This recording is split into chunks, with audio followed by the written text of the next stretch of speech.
So I started watching Code Geass for the first time in my life, and first and foremost, I've really been enjoying it. Granted, it's not what I expected from the anime whatsoever. For clarity, I'm vastly unspoiled about Code Geass. There's only about 2 things that I knew about it. I knew about the MC, I knew about Lelouch, because the fan base always says that Lelouch is the greatest MC ever, and Lelouch is a genius, and he's awesome, and he's epic, and okay, I get it, Lelouch is cool. Secondly, I knew that Code Geass was a mecha anime. Now, I've never seen a mecha anime, so I really had no idea what to expect from Code Geass. What I was envisioning Code Geass to be was gonna be some Power Ranger robots firing laser beams and explosions, having an awesome fight in space, just something of that nature. So I'm sure that if you've seen Code Geass, you can imagine my surprise when I watch episode 1 and there's themes of...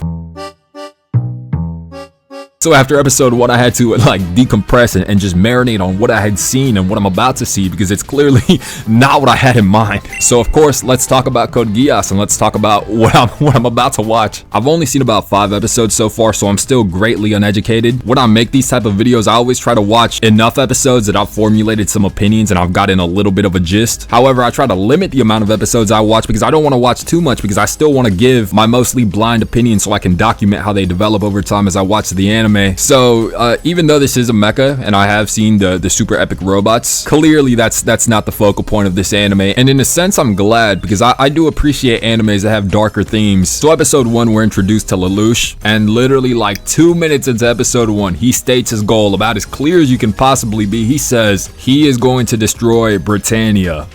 Okay, man. But by the end of episode 1, I wasn't saying okay, man. I was saying, hey, maybe Britannia deserves it.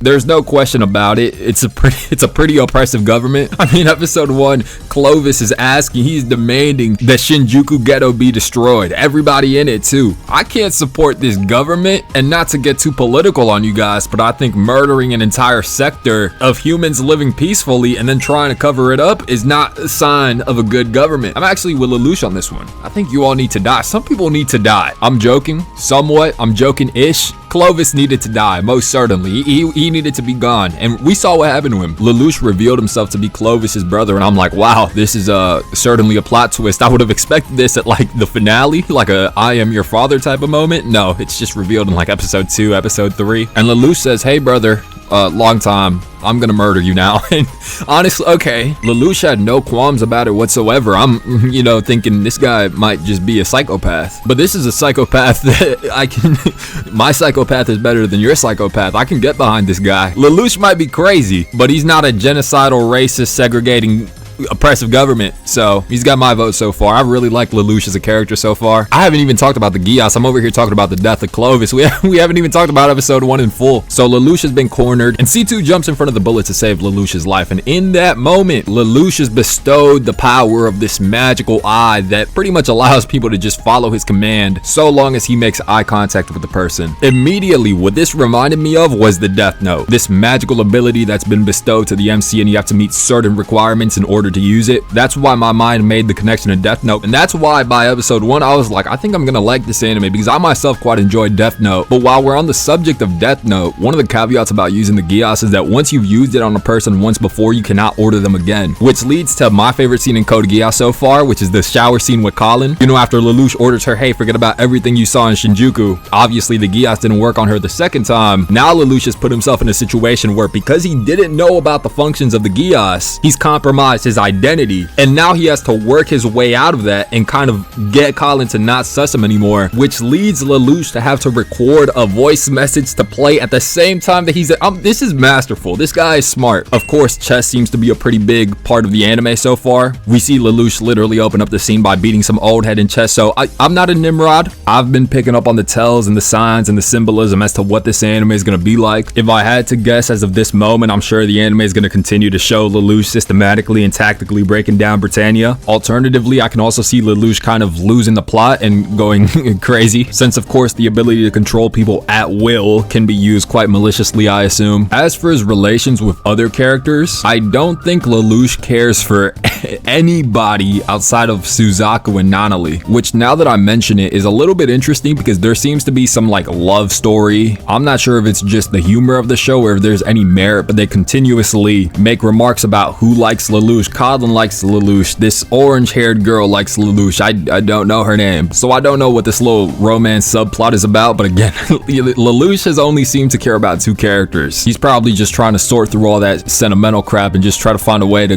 destroy Britannia, if I had to guess. I cannot see Lelouch getting caught up in anything romantic, but there seems to be heavy emphasis on it, so we'll find out. Update, because my frontal lobe just developed as I was recording this video, but I think a lot of the hatred that Lelouch harbors towards Britannia is predicated on the fact that a lot of the women that are important in his life, like his mom and Natalie, have been hurt by Britannia. So I don't know, maybe Lelouch is like a big women's activist and he finds some affinity towards Colin and that orange-haired girl. You know, maybe I'm like 2% joking, but also this could be true. But again, I'll find out more about Lelouch as the series goes along. As for the other characters in Code Geass, Lelouch's classmates I don't really see being all that important. That's as of right now. I'm sure that they will be down the line. Suzaku and Colin are the only 2 other characters that have gotten a notable amount of screen time. Suzaku, from what I've seen so far, appears to be Lelouch's parallel, you know, from childhood friends to fighting on the opposite side now. And I think ultimately Suzaku has stated that he would like to change Britannia due to the fact that he's Japanese and a Britannian soldier, and we've seen how Britannians treat Japanese people. So I'm sure that he, and this is the parallel to Lelouch that I'm seeing as of right now, is not content with the state of Britannia and he'd probably like to reform it, whereas Lelouch just wants to outright destroy it. And then there's Colin, and she's just a terrorist. So a lot of diversity in this anime, must I say. Her motives are not really all that clear to me right now, but I really like the dynamic that she has with not Lelouch, but Zero. Gosh, that's an edgy name. Speaking of, I haven't even got to the moment where Lelouch saves Suzaku. I think that's one of the better episodes I've seen so far. Definitely top 5. As for the other characters of importance, they're kind of on the enemy side, so Lelouch is probably gonna get to them like the Grim Reaper anyways. Also, something I wanted to get to, this anime looks so good. There are some animation cuts in Code Geass that are pretty impressive for the time that this anime came out, but just stylistically, just the art style alone, I love it. There's something I love about watching an anime, and it just has a completely distinctive art style. That's been one attribute about Code Geass that I just want to mention, as well as the opening song. Oh my, I might have like a higher level of importance on openings than most of you. I think a great opening sets up a great viewing experience, so when I listen to the Code Geass opening, I don't think I've skipped it once so far, and I don't think I will, and I hope it doesn't change. But I think with that said, I've already covered majority of the first impressions that I've gotten of Code Geass. Actually, one more thing, because what is C2? So far, she's the biggest question mark that I have on the show. Though I believe that little vision we saw when Lelouch got the Geass, that probably has the answer, and like a whole lot of hidden meanings that I'm too stupid to understand right now. But still, C2 is an anomaly. I hope that I've laid out everything I think about the anime somewhat adequately so far. I mean, just based off the image that I have of Code Geass in my mind off these first few episodes, it seems like it's going to be a pretty worthwhile watch. So I can see why this anime was recommended so much, and I look forward to watching it and completing it. I hope if you enjoy Code Geass, you consider subscribing, because there's going to be a couple more Code Geass videos coming out in the future. So thank you all for watching so far. I wish you all the best. Take care, everyone. Peace.